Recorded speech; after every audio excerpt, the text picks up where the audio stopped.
False gills? What are false gills?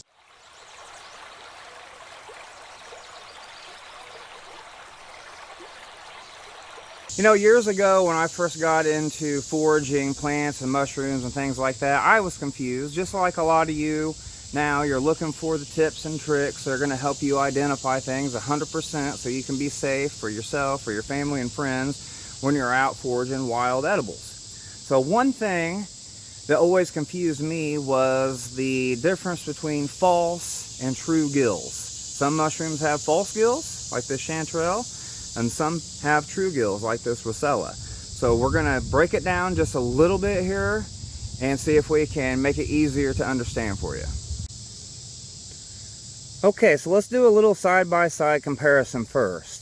Here on the left, we have our golden chanterelle. You can see the gills. These are called false gills. They almost look like they're carved into the mushroom. Really shallow, really faint. See how they fork towards the rim of the cap there? Kind of go down onto the stem here, just lightly etched into the stem. Almost like I said, like they're carved in there with a little knife or with a carving tool.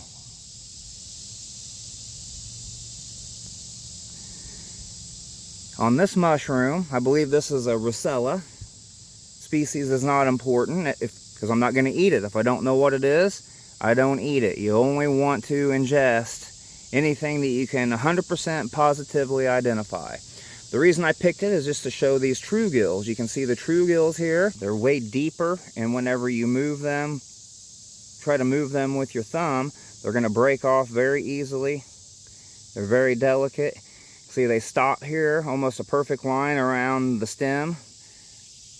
There's none of that etching coming down on here. You see again with the chanterelle, you move those gills around. They might move a little bit, but they're way tougher, way less pronounced. True gill, false gill. I realize this may not be the most scientific explanation, but I think that's pretty easy to understand and it'll get you in the right direction. You can do more research on your own. I always recommend that. You never want to just trust some schmuck here on YouTube. You know, if you're feeding yourself and your family with these things, you want to make sure you're 100% correct. You want to back up all of your resources. You want to avoid AI generated material because that can be dangerous, especially when it comes to edibles. They're doing a lot of bad stuff out there with AI generated manuals and field guides and things like that. So you want to do your due diligence, keep yourself, keep your family safe. The safer you are, the more fun you'll have, the more confidence you'll build, and the more you'll stay out into the woods.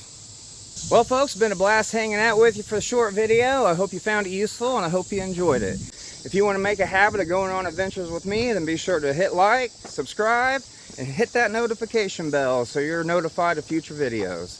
As always, thanks for coming along guys. I'm Kevin. Be safe, have fun, and get out in the woods.